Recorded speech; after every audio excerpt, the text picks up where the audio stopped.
নমস্কার বন্ধুরা, সম্পাস লাইফস্টাইলে আপনাদের সবাইকে স্বাগত। চলে এসেছি আরও একটি নতুন রেসিপি নিয়ে। আমার আজকের রেসিপি পাস্তা। আজকের এই পাস্তা রেসিপি খুব সহজভাবেই আপনাদের বানিয়ে দেখাবো, যা খেতে হবে খুবই সুস্বাদু। তাহলে চলুন ভিডিওটি শেষ পর্যন্ত দেখতে থাকুন। পাস্তা বানানোর জন্য নিয়েছি রসুন কুচি, আদা কুচি, দুটো পেঁয়াজ কেটে নিয়েছি, আর নিয়েছি ক্যাপসিকাম, গাজর আর বিনস। এই সব কিছুই বেশ ভালো করে ধুয়ে নিয়ে তারপর কেটে নিয়েছি। তারপর গ্যাস অন করে কড়াইতে দিয়ে দিলাম জল। প্রথমেই পাস্তাটা সেদ্ধ করে নেব।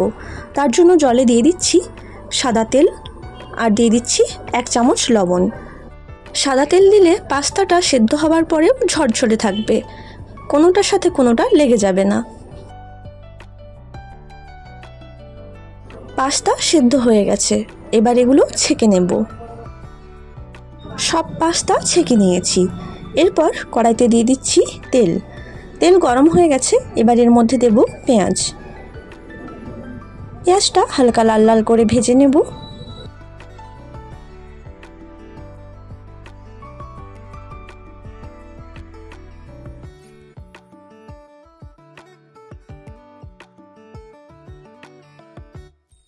পেঁয়াজ ভাজা হয়ে এসছে, তো এবার এর মধ্যে দিয়ে দিলাম রসুন কুচি।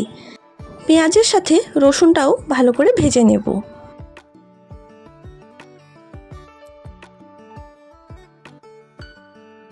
রসুন ভাজা হয়ে গেলে এর মধ্যে দিয়ে দিচ্ছি কুচনো আদা।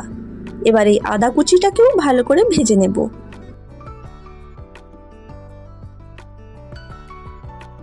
পেঁয়াজ, রসুন, আদা সব কিছুই ভালো মতো ভাজা হয়ে গেছে, বেশ সুন্দর একটা স্মেলও বেরিয়েছে।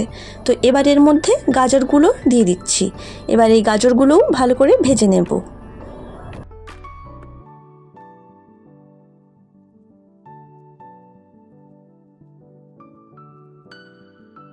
গাজর ভাজা হয়ে গেছে, এবার এর মধ্যে বিনস আর ক্যাপসিকামটা দিয়ে দিচ্ছি।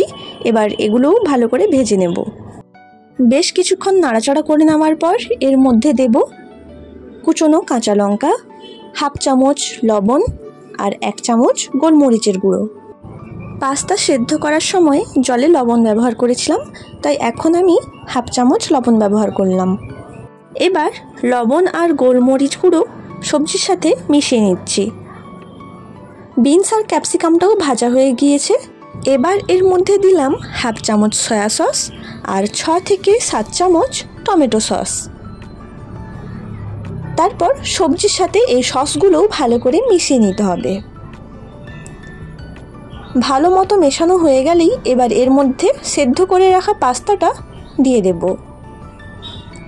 তারপর সব কিছু ভালো করে মিশিয়ে নেব।